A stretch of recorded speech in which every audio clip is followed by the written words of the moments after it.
mandate. And with that foundation secured, we are ready to walk with all our people into the next chapter of economic freedom. Ladies and gentlemen, through the bottom-up economic transformation plan, we have consolidated the gains of political independence and the democratic freedoms won.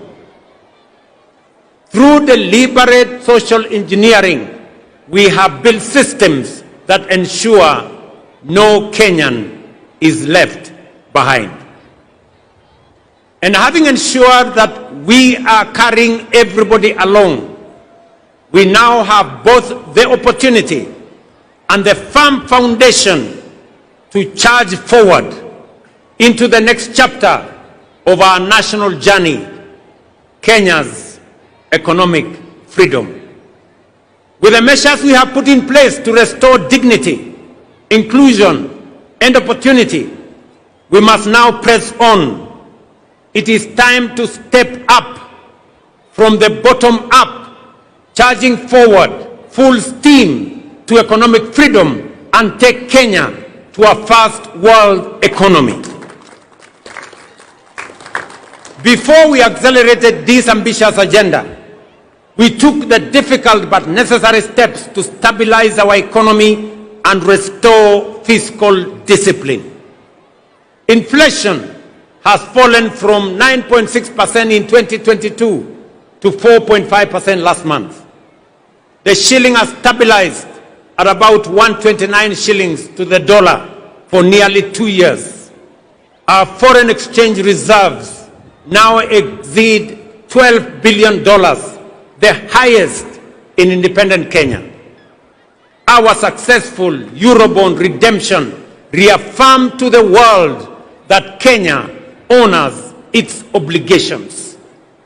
Our economy has grown and is now the 6th largest economy in Africa. At the same time, we have made bold national decisions to save more of our income. Through the new NSSF contributions, the fund that had mobilized Kenya shillings 312 billion from independence to 2023 has now grown to 670 billion in just 2 years. We established the Financial Inclusion Fund as a strategic intervention to correct deep market failure, one that had denied millions of Kenyans access to affordable credit, one that had blacklisted in CRBs, disregarded by banks.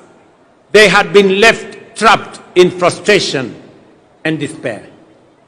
Today, Hustler Fund has become one of the most transformative instruments of empowerment in our nation's history, disbursing over 80 billion and expanding the margins of financial inclusion at an unprecedented scale. Over 9 million Kenyans are now repeat customers, and more than 7 million who were previously CRB blacklisted have successfully repaired their credit histories. It has restored dignity to millions. It has brought them back into the equation. They are no longer left behind. Ladies and gentlemen, these reforms have stabilized our economy, restored investor confidence, and enhanced Kenya's creditworthiness. As we set out on this path of economic independence, let us remember that we are not the first to stand at such a crossroads. Nations like South Korea, Singapore, Hong Kong, and Malaysia once stood where we stand today, with limited resources, modest means, but armed with immense courage, determination, and ambition.